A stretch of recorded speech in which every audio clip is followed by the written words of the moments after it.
back to the Constitutional Law Lecture Series on Near Peer. And wow, that was a lot of recordings today.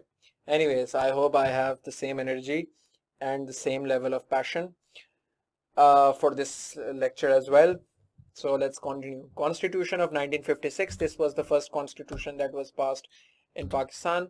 Up until then, Government of India Act 1935 served as the interim constitution.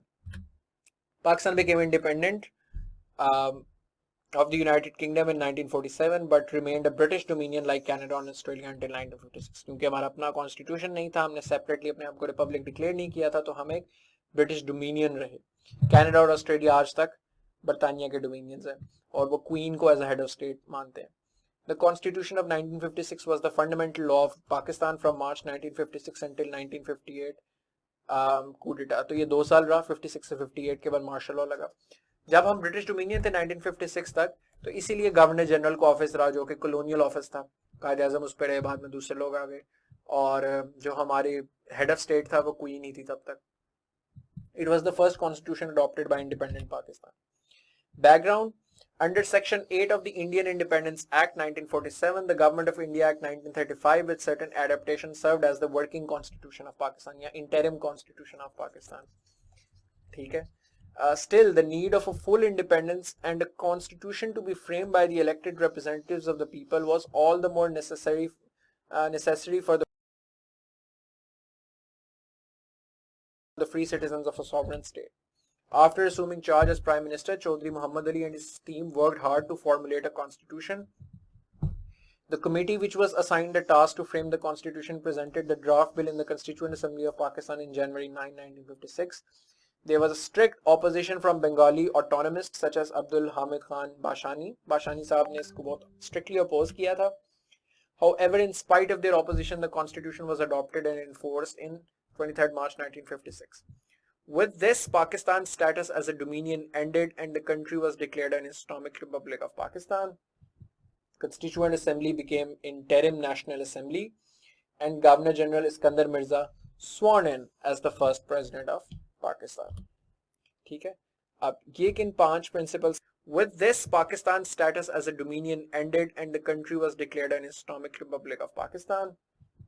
Constituent Assembly became Interim National Assembly and Governor General Iskandar Mirza sworn in as the first president of Pakistan.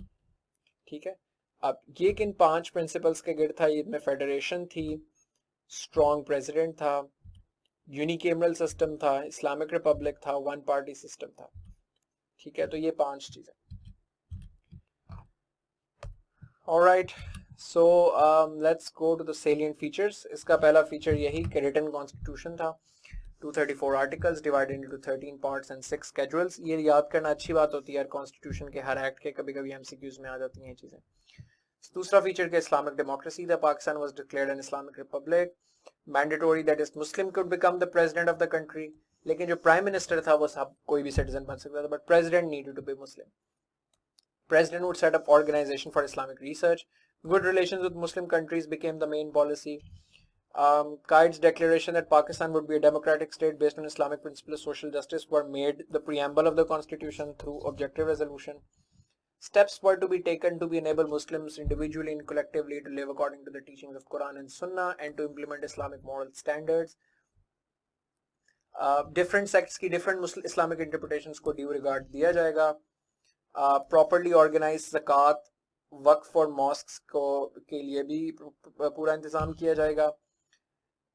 However, one clause relating to the elimination of riba, which was the part of the drop, was eventually dropped. यानी कि रिबा की elimination वाली जो clause थी वो drop कर दी गई थी. फेडरल फॉर्म ऑफ गवर्नमेंट होगी. 3 तरह की लिस्ट थी. फेडरल लिस्ट जिसमें 33 आइटम्स थी, प्रोविंशियल लिस्ट जिसमें 94 आइटम्स थी और कॉन्करेंट लिस्ट जिसमें 19 आइटम्स थे. The federal legislation was to get precedence over provincial legislation regarding the concurrent list. यानी concurrent list के अंदर जो federal वो है legislation है वो precedence लेगी provincial legislation पे. In case of conflict between federal and provincial governments or between the provincial governments, Chief Justice of Supreme Court was to act as the mediator. अब तो हमारी Council of Common Interest है, वो होती है. Federal government exercised wider control in provincial matters in case of emergency. Parliamentary form of government थी, लेकिन बहुत स्ट्रॉन्ग प्रेसिडेंट था। बड़ी एक एनामली थी हमारा सिस्टम, हमने बहुत स्ट्रॉन्ग प्रेसिडेंट रखा है। यानी पार्लियामेंट्री जो प्रिंसिपल और उसूल हम पढ़ते आए हैं अब तक, हमने पॉलिटिकल साइंस में पढ़े हैं, उनके काफी बरक्स ये चीज थी। Though the constitution provided for the parliamentary form of government, yet it declared that the executive authority of federation would be in the president, not in the cabinet. President could appoint amongst the MNAs a prime minister who had to take vote of confidence from the house in 2 months, जिस तरह regular होता है. The prime minister had to inform the president about all the decisions of the cabinet. This was problematic. This is very unlike parliamentary systems. President had the power to summon, prorogue and dissolve the assembly on the advice of cabinet. Again, a very problematic power. No bill imposing taxes or involving expenditure could be moved without his consent. यानी money bills के ऊपर consent जरूरी थी president. He had partial veto power. He could give or withhold his assent to a bill passed by the assembly. So बहुत powerful executive president था, assembly थी.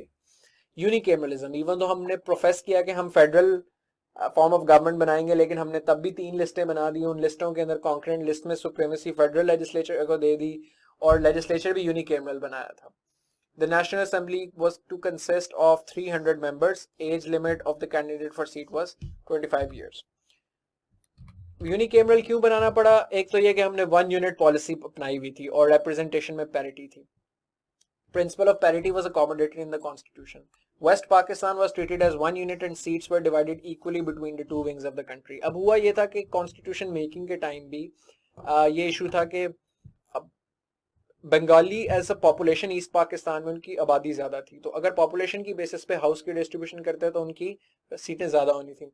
तो उन्होंने ये किया कि वेस्ट पाकिस्तान को 1 यूनिट बना दिया और ये कहा कि टोटल नंबर ऑफ सीट्स यहाँ और वहां बराबर होंगी दोनों में, ताकि पैरिटी कायम हो सके। अब जब दोनों यूनिट्स में ही बराबर सीटें थी लोअर हाउस में, तो फिर सेनेट की कभी जरूरत ही नहीं पड़ी, अपर हाउस की। National assembly was to meet at least twice a year. Minimum of 1 session should be held in Dhaka. सातवां इसका फीचर ये कि एडल्ट फ्रेंचाइज थी। Members of the assembly were to be elected on the basis of direct elections conducted on the basis of adult franchise. ठीक है, यानी हर बंदा, adult franchise की एज जो थी वो 21 इयर्स रखी गई थी, यानी every adult above 21 could vote, not 18। For the first 10 years 5 additional seats were reserved for women from each wing। ठीक है, 5 सीट्स दोनों के लिए रखी हुई थी। Parity in provincial assemblies. The provincial structure was similar to that of the centre. Provincial structure भी similar था सेंटर के। सो आपकी टोटल एक नेशनल असेंबली थी और उस एक नेशनल असेंबली में बराबर सीटें थी दोनों वेस्ट पाकिस्तान और ईस्ट पाकिस्तान की, और आपकी 2 प्रोविंशियल असेंबलीज थी और दोनों में 300 मेंबर्स थे in both provincial assemblies. 10 additional seats were reserved for women. Punjab was given 40% seats in the west Pakistan assembly. West Pakistan की फिर जो उसके बाद असेंबली थी उसके अंदर पंजाब की 40% थी और 60% बाकी एरियाज की थी नुमाइंदगी तकरीबन। फ्लेक्सिबल कॉन्स्टिट्यूशन था relatively, and 2/3 of the members of the assembly could bring amendment in the constitution. Fundamental rights were made justiciable. However, the president had power to suspend the fundamental rights in cases of emergency. Independence of judiciary. Elaborate provisions were made for the higher judiciary to ensure its independence. Urdu and Bengali were declared as state languages. However, for the first 20 years, English was to continue as an official language. सरकारी जुबान अंग्रेजी और रियासती जुबानें जो हैं वो उर्दू और बंगाली। और ये भी एक बहुत बड़ा मसला था कॉन्स्टिट्यूशनल ड्राफ्टिंग के अंदर के जुबान का मसला था, तो पॉपुलेशन में बहुत ज़्यादा थे, तो फिर अल्टीमेटली रिजॉल्व ये किया गया कि दोनों को स्टेट लैंग्वेजेस डिक्लेयर कर दिया जाए। Good decision. दूसरी अभी भी होनी चाहिए, इंडिया में काफी ज्यादा स्टेट लैंग्वेजेस हैं। After 10 years, the president was to appoint a commission to make recommendations for the replacement of English. Critical analysis इसका क्या है कि वो ये कि it was a weak parliamentary system because आपने बहुत strong president रखा था। It was a weak federal system because एक unicameral legislature था और 1 unit policy थी। ठीक है, यूनिकेमरल लेजिस्लेशन नहीं होना चाहिए था, बाई केमरल होना चाहिए था, 1 यूनिट पॉलिसी नहीं होनी चाहिए थी, प्रोविंशियल असेंबली ज्यादा होनी चाहिए थी। वीक डेमोक्रेटिक सिस्टम था बिकॉज आपने डायरेक्ट इलेक्शंस नहीं करवाए, और अल्टीमेटली फिर क्या हुआ, that is why it collapsed. Reception and aftermath. The bill was opposed by the Bengali autonomists. Hamid Khan Bhashani, the leader of Awami League in East Pakistan, who was the founder of Awami League, I believe, even used to the threat of secession to press for autonomy, and his party staged a walkout from the assembly on 29 February when the assembly adopted the constitution. Later on, Awami League boycotted the official ceremonies celebrating the inauguration of the constitution. The constitution was never practically implemented as no elections were held. It was eventually abrogated in 1958 when martial law was enforced. So ये हमने discuss किया है. आगे हम 1962 का constitution करेंगे. I'll see you guys next time.